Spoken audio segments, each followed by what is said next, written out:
Technical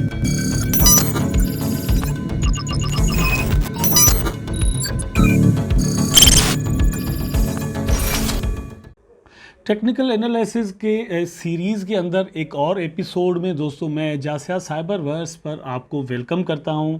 इस video के अंदर हम सीखने वाले हैं कि बुलिश बेल्ट होल्ड पैटर्न किसे कहते हैं। बुलिश बेल्ट होल्ड, ये नाम याद रखिएगा और पैटर्न भी याद रखिएगा। ये आपको आने वाले वक्त में जब भी आप ट्रेड करना चाहेंगे बुलिश ट्रेड के लिए, जब आप चाहें कि आप बुलिश ट्रेड ढूंढ रहे हों और ये इस तरह का पैटर्न वहाँ पर बने, तो आप वहाँ पर दोस्तों अपने ऑर्डर्स प्लेस कर सकते हैं, कोई एसेट बाय कर सकते हैं, या फिर आप दोस्तों अपने ऑर्डर प्लेस कर सकते हैं फ्यूचर ट्रेडिंग के अंदर, फॉरेक्स के अंदर या फिर स्टॉक्स के अंदर। पैटर्न दोस्तों यहाँ पर मैं आपको दिखाता हूँ किस तरह पैटर्न दोस्तों मैं समझा देता हूं कि ये किस तरह का होता है। एक डाउन ट्रेंड जो अगर दोस्तों है कंटिन्यू चलता हुआ आ रहा है, आप समझें कि ये कैंडल जिस तरह बनी हुई है इस तरह की और भी मतलब छोटी बड़ी कैंडल्स बनती हुई आ रही हैं और एक डाउन ट्रेंड कंटिन्यू यहाँ पर करता हुआ आया है। उसके बाद ये कैंडल बना और यहाँ पर आप देख सकते हैं ये बेरिश एक कैंडल है, रेड में हम इसको देख रहे हैं। उसके बाद जो है वो दोस्तों ये एक कैंडल बनता है जो कि ग्रीन है। जाहिर सी बात है दोस्तों इसका क्लोज यहाँ पर है, ठीक। बेरिश कैंडल जो है इसका ऊपर की तरफ क्लोज होता है, बुलिश कैंडल जो है उसका क्लोज जो है दोस्तों ऊपर की तरफ होता है और बेरिश का नीचे की तरफ। लेकिन इसका जो ओपन है, मतलब ये जो कैंडल है इसका क्लोज यहाँ पर हुआ। उसके बाद क्या हुआ कि जैसे ही ये कैंडल हुई तो इसका ओपन यहाँ पर हुआ, इवन इसके लो पर, ठीक है। लेकिन यहाँ पर हुआ ये कि उसके बाद प्राइस कंटिन्यू हुआ और ऊपर जाता रहा, ऊपर जाता रहा। यहाँ पर जाकर तकरीबन जो है वो इसके आधे से भी ज़्यादा पर प्राइस जो है वो ऊपर चला गया और बायर्स जो है ना अपने फुल कंट्रोल में रहे, प्राइस को ऊपर लेकर गए। और थोड़े बहुत डिफरेंस के बाद, थोड़ी विक बनाने के बाद प्राइस डाउन आया और यहाँ पर आकर क्लोज हुआ। ये आप देख सकते हैं जो बेल्ट है वो यहाँ से, मतलब इसको हम बेल्ट कहते हैं, द बेल्ट, इसे यहाँ पर लिखा भी हुआ है ताकि आप समझ सकें, पैटर्न को समझें। ये डाउन ट्रेंड के बाद एक बुलिश बेल्ट बनता है। बुलिश बेल्ट का मतलब यह है कि एक बुलिश ट्रेंड की शुरुआत यहाँ पर हो सकती है और वहाँ से आपको दो चीज़ों का इल्म होता है, पता चलता है।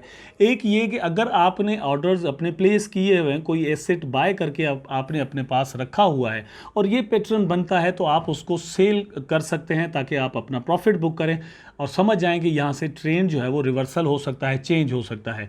अगर ऐसी कोई बात नहीं है और आपने कोई मतलब ऑर्डर भी प्लेस नहीं किए हुए तो आपको एग्जिट वगैरह की ज़रूरत नहीं है।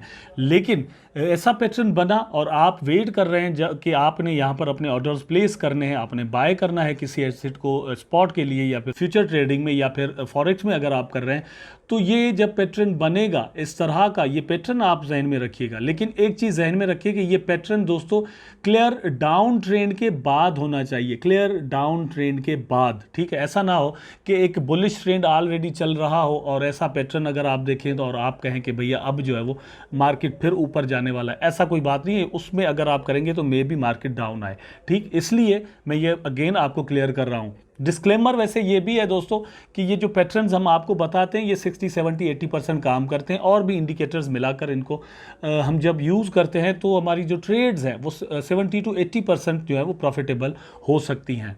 अब इसकी जो डेफिनेशन है मैं आपको यहाँ पर दिखाता हूँ। इसमें दोस्तों ये है कि ये एक जापानीज कैंडल स्टिक है। ज़्यादातर लोगों का मानना ये है कि ये जो पैटर्न है ज़्यादा स्ट्रांग तब होता है जब डे या वीक में आपको ये नज़र आए।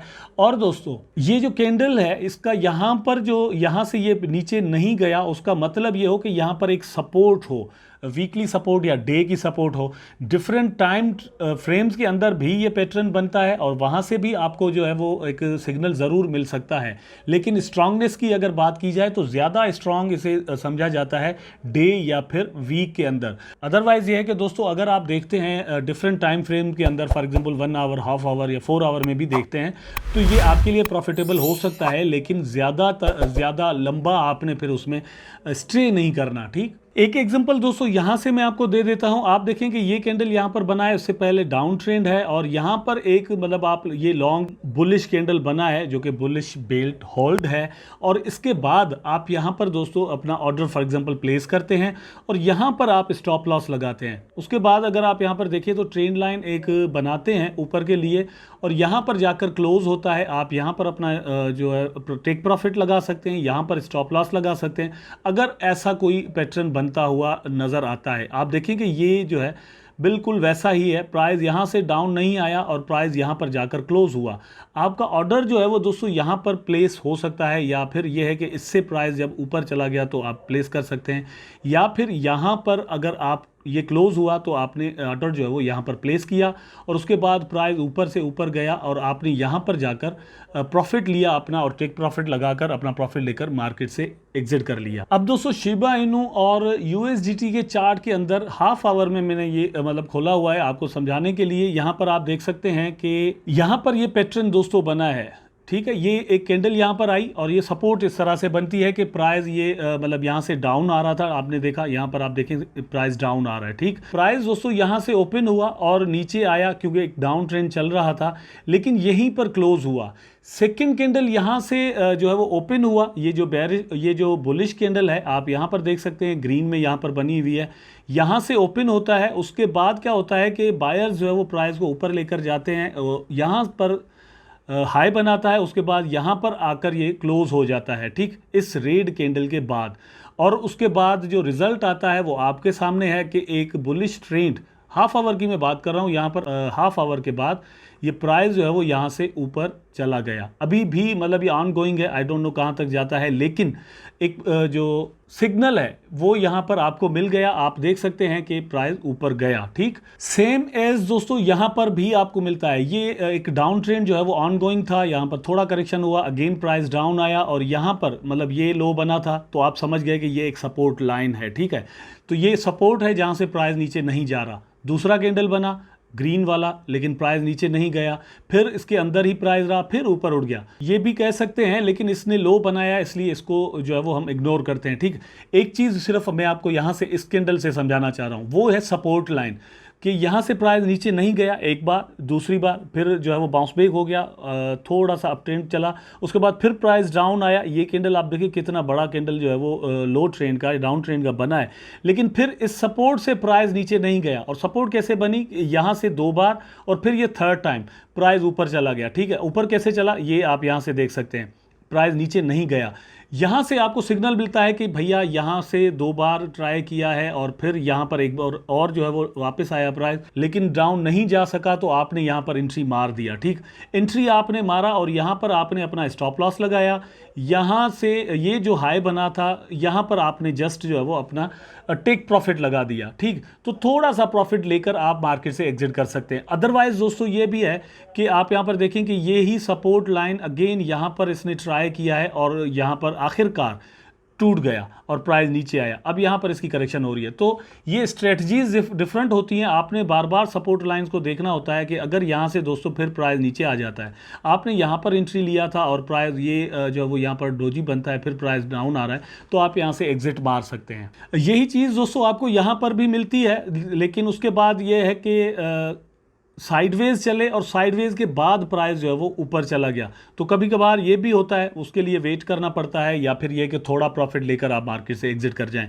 ये एक कैंडल बना, यहाँ पर आप देख सकते हैं ये क्लियर एक डाउन ट्रेंड चल रहा है, उसके बाद ये बना, उसके बाद 1 2 3 4 4 कैंडल्स जो है वो कंटिन्यूसली बने, लेकिन प्राइस डाउन नहीं जा रहा था अपनी सपोर्ट से, ठीक। और ये एक कैंडल यहाँ पर बन गया जो कि आपको सिग्नल मिला कि प्राइस ऊपर जाने वाला है, जा सकता है, ठीक। आपने यहाँ पर एंट्री ले लिया और अपना यहाँ पर टेक प्रॉफिट लगाया, यहाँ पर आपने स्टॉप लॉस लगाया और प्राइस जो है वो यहाँ पर ऊपर उठ गया। अब ऊपर उठने के बाद बहुत ज़्यादा ऊपर नहीं गया, ठीक, तो आपने यहाँ पर एग्जिट फॉर एग्जांपल मार सकते हैं। दूसरा ये कि वेट करें, प्राइस साइडवेज में चला, लेकिन इस सपोर्ट से आप देख सकते हैं कि प्राइस नीचे नहीं जा रहा। मैं सपोर्ट लाइन बना के आपको दिखा देता हूँ। ये सपोर्ट है दोस्तों, यहाँ पर आप देख सकते हैं ये सपोर्ट है, बिल्कुल प्राइस इसके अंदर अंदर चला है। यहाँ पर जो है ऊपर इसने हाई बनाया, लेकिन फिर प्राइस डाउन आया, लेकिन इस सपोर्ट से प्राइस जो है वो नीचे नहीं जाने के लिए तैयार। तो हुआ रिजल्ट क्या, रिजल्ट ये निकला कि प्राइस में अच्छा खासा पंप आया और यहाँ पर जाकर इसने अपना नया हाई बनाया। यहाँ तक आप एक और जो है वो प्रॉफिट बना सकते हैं। तो आपको ये दोस्तों मैंने लाइव चार्ट के अंदर शिबा GBP USD में भी दिखाया, शिबा इनू के अंदर भी दिखाया। मैं अपनी हर वीडियो में दोस्तों ये कहता हूँ कि ये जो मैं आपको जो कुछ भी यहाँ पर बताता हूँ वो आपका एप्लीकेबल तब होगा जब आप खुद इस पर प्रैक्टिस करेंगे, बार बार प्रैक्टिस करेंगे। एक चीज़ हमेशा जहन में रखें कि जब हम मार्केट के अंदर जाते हैं अपनी जॉब के लिए तो उसके पीछे हमारी सालों की मेहनत होती है, ठीक है। फिर एक अच्छा जॉब मिलता है, अच्छी सैलरी हम वहाँ से बना सकते हैं, जिसको हम प्रॉफिट भी कह सकते हैं, ठीक। इसी तरह दोस्तों आपको यहाँ पर टाइम देना पड़ेगा, चीज़ों को देखना पड़ेगा, एक्सरसाइज बार बार करनी पड़ेगी, एक्सपेरिमेंट्स डिफरेंट आपको करने पड़ेंगे। एक्सपेरिमेंट्स दोस्तों अगर आप फॉरेक्स में करना चाहते हैं तो आप डेमो के अंदर कर सकते हैं, फ्यूचर में करना चाहते हैं तो आप डेमो में कर सकते हैं। स्पॉट ट्रेडिंग के लिए अगर आप कोई एसेट बाय करके अपने पास रखते हैं क्रिप्टो करेंसी के अंदर तो फिर आपको यहाँ पर ये चीज़ें और भी मतलब तरीके से देखनी पड़ेगी। वैसे स्पॉट ट्रेडिंग का फ़ायदा ये है कि वो एसेट आपकी जेब में पड़ा रहता है, जब चाहें आप उसको सेल कर सकते हैं। प्राइजेस नीचे चले गए तो भी खैर है, लेकिन वो चीज़ आपके पास पड़ी रहती है। बाकी फ्यूचर ट्रेडिंग को देखा जाए या फिर फॉरेक्स को देखा जाए तो उसमें यह है कि आपके पैसे हैं या आपके पास बाकी पैसे दूसरे जो है वो आएंगे, आपका प्रॉफिट या फिर जो आपके अकाउंट में पड़े हुए होंगे वो भी चले जाएंगे। मुझे उम्मीद है दोस्तों कि आपको पूरी सीरीज़ और मैं जितने भी एपिसोड्स बना रहा हूँ ये सर दोस्तों आपके लिए बना रहा हूँ। मैं अगेन आपसे ये छोटी सी एक रिक्वेस्ट करता हूँ कि वीडियो को लाइक करना, इसको शेयर करना, चैनल को सब्सक्राइब करके बेल आइकन दबाना और अपने फीडबैक जो है, अपने जो कमेंट्स हैं वो देना मुझे मत भूलिए। बहुत सारे दोस्त वीडियोस देखते हैं लेकिन यह है कि वो लाइक नहीं करते या कमेंट नहीं करते। दोस्तों आप भूल जाते हैं, मुझे पता है। मुझे अब भी उम्मीद है कि इस वीडियो में आप ऐसा नहीं करेंगे। मैं चाहता हूं कि ये एडवांस कोर्स तक भी हम जाएं, लेकिन ये बेसिक्स हैं, इसको ज़्यादा डीपली मुझे समझाना पड़ता है। बहुत सारे दोस्त जो है वो उन्होंने सब्सक्राइब किया हुआ है लेकिन वीडियोस पर नहीं आते। तो आप जब जब भी आते हैं शायद बेल आइकन आपने ना दबाया हो। मैं चाहता हूं कि बेल आइकन को आप एक बार जो है वो क्लिक कर दें ताकि आप तक नोटिफिकेशंस पहुंचें। और दूसरी बात यह कि जितने भी आपके ऐसे फ्रेंड्स हैं जो कि ट्रेडिंग के अंदर इंटरेस्ट रखते हैं उनको आप दोस्तों लिंक भेजें और उनको बोलें और कहें कि यहाँ पर सब्सक्राइब कर दें। देखिए एक चीज़ है कि मतलब एक वीडियो बनाने में उस पर रिसर्च से लेकर एडिटिंग तक, फिर अपलोडिंग और फिर टाइटलिंग और ये वो मतलब 4 से 5-6 घंटे का एक जो है वो काम होता है। इतनी हम मेहनत करते हैं, उस पर व्यूज़ अगर कम आएंगे, कमेंट्स कम आएंगे, लाइक्स कम आएंगे तो मुझे डिफरेंट फीलिंग्स होगी कि भैया ये टॉपिक्स जो हैं वो शायद सब्सक्राइबर्स को या मेरे फॉलोअर्स को या दोस्तों को अच्छे नहीं लग रहे। तो मुझे मतलब ये भी फीलिंग आ सकती है कि यार मैं चेंज कर दूँ टॉपिक। अगर ऐसा नहीं है तो मुझे फीडबैक ज़रूर दें। मैं चाहता हूं कि टेक्निकलिटीज़ जो है वो आप जानते हों ताकि आपकी जो ट्रेड्स हैं वो सिर्फ और सिर्फ प्रॉफिटेबल हों। तो अगेन मैं ये कहता हूं कि वीडियो आपको ज़रूर पसंद आया होगा। अपना ख्याल रखिएगा, अपने आसपास के लोगों का, अपने दोस्तों का, रिलेटिव्स का ख्याल रखिएगा। उसके साथ साथ मेरा भी ख्याल रखिएगा। चैनल को सब्सक्राइब ज़रूर कर दीजिएगा। नेक्स्ट वीडियो बनाता हूँ और आपके सामने पेश करता हूँ। तब तक के लिए मुझे इजाज़त दीजिए। मिलते हैं नेक्स्ट वीडियो में। अल्लाह हाफ़िज़।